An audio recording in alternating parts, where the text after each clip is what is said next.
This is the BATTIZ V6. It is a replacement lithium-ion battery for Dyson V6 electric handheld vacuums. So I was given this to review for free. If you wanted to purchase it, it would cost you $32. They haven't paid me for my review, and so my opinions remain my own. Alright, so this is what the battery looks like. Let's go try putting this into my Dyson. Alright, this is my V6 Dyson. This specific one is the DC62. So to replace this battery, you first should empty the trash container by pushing this down, because we're going to be opening it now and we don't want to get too much dust on everything. So you push it down over a trash can to open it up to dump all the trash out. And then to get this guy off the bottom, you push and hold this a little bit more, and this guy kind of comes off and it's loose and you can wiggle it and get it off. So that's how you get this bottom part off. Now, once that bottom part is off, you'll have access to a screw here, and you always had access to a screw in the back there. So we are going to use a Phillips screwdriver to remove those two screws.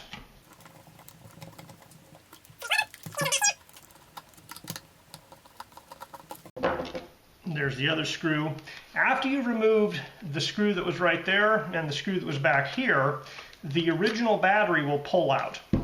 So now you can verify that yes, this battery does look like the original battery, and then you can slide it back in place like so, and you can test it at this point by pulling the trigger. Be careful if any dust's inside, so forth, so you can see it does work properly.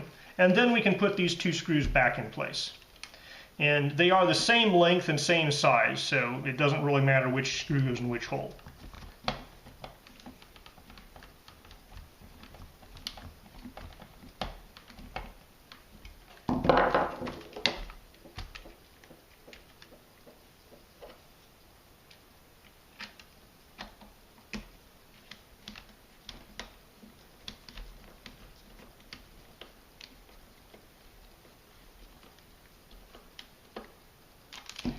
And now you're done. You basically have replaced the battery.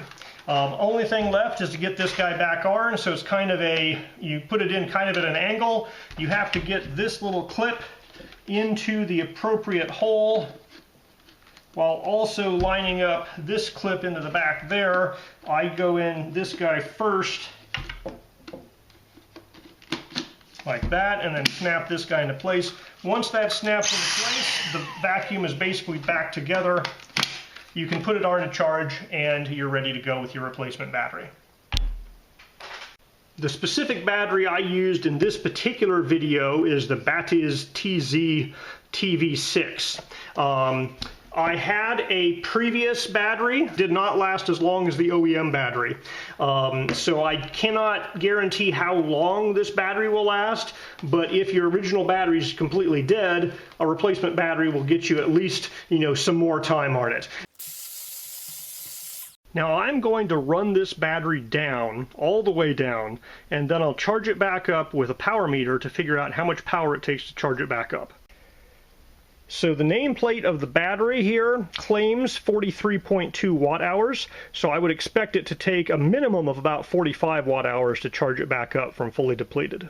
Alright, so I just put this guy on low mode with a clamp on it. We're going to run that thing until it's dead. Alright, so this guy is turning on and turning off.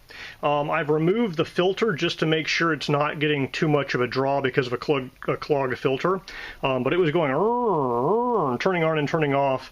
I think it might actually have stopped off now.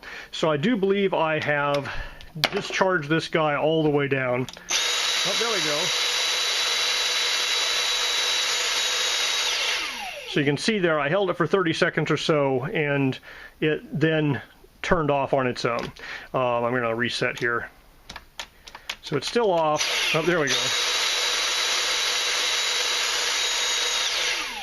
So I'm going to say this battery is basically depleted. Now we're going to charge it back up and see how much power it takes. Alright, I have my wall-mounted charger plugged in over here to this kilowatt hour meter, and we are going to keep track of the kilowatt hours or watt hours that it's going to take to recharge this guy.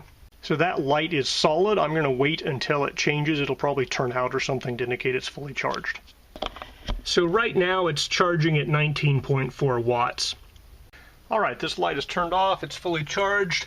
It says it took 50 watt hours to charge that guy up. The 0.05 kilowatt hours is 50 watt hours. All right, so this guy claims to be a 43.2 watt hour battery. It took 50 watt hours of power to charge it up, so that lines up with that claim pretty well. So this guy seems to be a well-fitting and reasonable capacity replacement battery for my V6 Dyson.